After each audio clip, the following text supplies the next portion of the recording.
वाड़े भी खूब बड़े हैं। प्रॉपर्टी की खरीदारी के अनुभव की कमी के कारण अक्सर लोग इसमें धोखा खा जाते हैं। ऐसे में आप चाहे फ्लैट खरीद रहे हैं, प्लॉट खरीद रहे हैं या फिर दुकान खरीद रहे हैं, आपको कुछ बेसिक बातों की जानकारी जरूर होनी चाहिए और सतर्क रहना चाहिए, वरना धोखाधड़ी होने का डर हमेशा रहता है।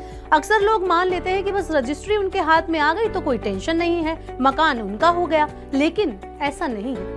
इसे भोपाल के मोइन अली के उदाहरण से आप जान सकते हैं। दरअसल मोइन अली ने रीसेल में एक मकान खरीदा था। वो 6 महीने से उसमें रह भी रहे थे। अचानक एक दिन उनके घर पर वकील और कुछ लोग आ धमके। उन्होंने दावा किया कि मकान उनका है और मोइन साहब को 1 महीने के अंदर इसे खाली करना होगा। दरअसल जिस शख्स से मोइन ने ये मकान खरीदा था उसने बताया था कि ये मकान उसी का है, लेकिन एक्चुअल में ये विवादित प्रॉपर्टी थी जिसका केस अदालत में चल रहा था। मोइन ने बिना जांच पड़ताल किए विश्वास पर ये मकान का सौदा कर लिया था, लेकिन अब वो फंस चुके थे। उनके करीब 30 लाख रुपए दांव पर थे, साथ ही उन पर कानूनी रूप से मकान खाली करने का दबाव भी था।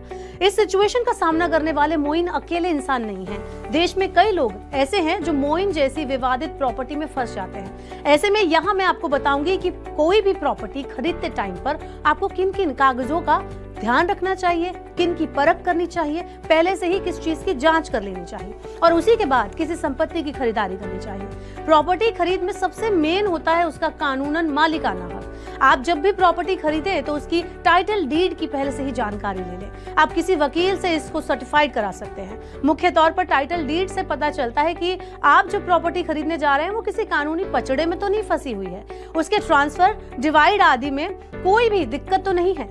टाइटल डीड को देखने के बाद ही प्रॉपर्टी की खरीद में आगे कोई कदम बढ़ाना चाहिए। आपको चैनल डॉक्यूमेंट को भी चेक करना चाहिए। चैनल डॉक्यूमेंट का मतलब होता है एक्स ने वाई को बेची, वाई ने जेड को बेची। टाइटल डीड और चैनल डॉक्यूमेंट के बाद ये पता करना चाहिए कि प्रॉपर्टी पर कोई लोन तो नहीं चल रहा। इसकी जांच करना भी बहुत जरूरी है। इसको जांचे बिना प्रॉपर्टी खरीदने के बारे में सोचे बिना।